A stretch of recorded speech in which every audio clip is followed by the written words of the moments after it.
Trump vient d'anticiper une nouvelle masterclass, il faut qu'on en parle. Je ne sais pas si vous vous rappelez, mais juste avant le 7 octobre, en fait, Benjamin Netanyahou, il était en procès. Il était en procès pour corruption, etc. Et en fait, il n'a pas arrêté de faire reporter les auditions du procès à partir du 7 octobre.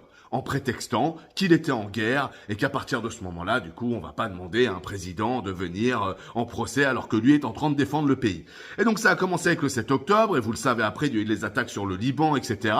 Et après, on s'est tous demandé dehors pourquoi Benjamin Netanyahou est même allé jusqu'à attaquer l'Iran. Et l'Iran, ça c'était couillu parce qu'on savait que ça allait répondre et on savait aussi du coup que ça pouvait potentiellement engager Israël et même tous les autres pays du monde dans une guerre assez longue.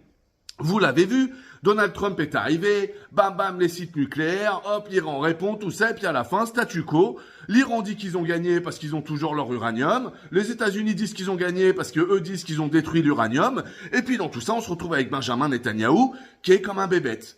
Et juste avant, je vous ai fait une vidéo, du coup, je vous ai pas publié parce que je viens de dire l'information de Trump, où je vous disais, mais ça, c'est vraiment mauvais pour Benjamin Netanyahou parce que si jamais il a plus de guerre à entretenir, il va se retrouver dans son procès. Et si jamais il se retrouve dans son procès avec tous les Israéliens qui doivent être énervés avec les bombardements, là, il y a des Israéliens qui quittent Israël, etc.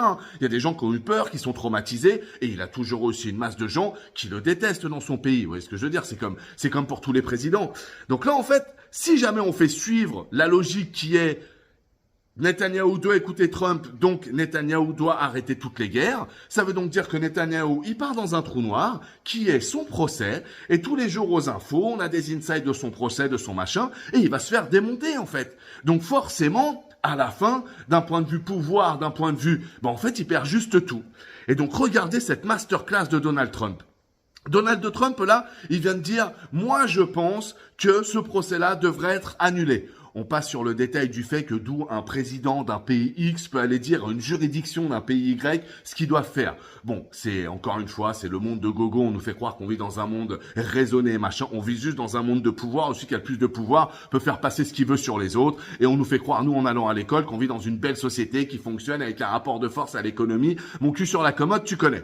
Donc du coup, qu'est-ce qu'il est en train de faire Trump là? C'est vraiment du génie, les amis, si jamais c'est ça. C'est qu'il a anticipé ça. Il a anticipé que si jamais ce procès continue, c'est sûr et certain, et c'est ce que je vous disais dans l'autre vidéo, Benjamin Netanyahou, il va essayer de faire un coup. Il va essayer de faire un coup pour rechanger le narratif et pour faire en sorte que l'Iran repasse pour les méchants. Parce que là, Trump met à la même hauteur l'Iran et Israël, en disant tous les deux on fait des bêtises, tous les deux faut les taper sur les doigts. Donc l'Iran, vous faites des bêtises avec l'uranium, je vous bombarde. Israël, vous faites des bêtises avec Gaza, je récupère Gaza. Rappelez-vous qu'il l'avait dit Trump.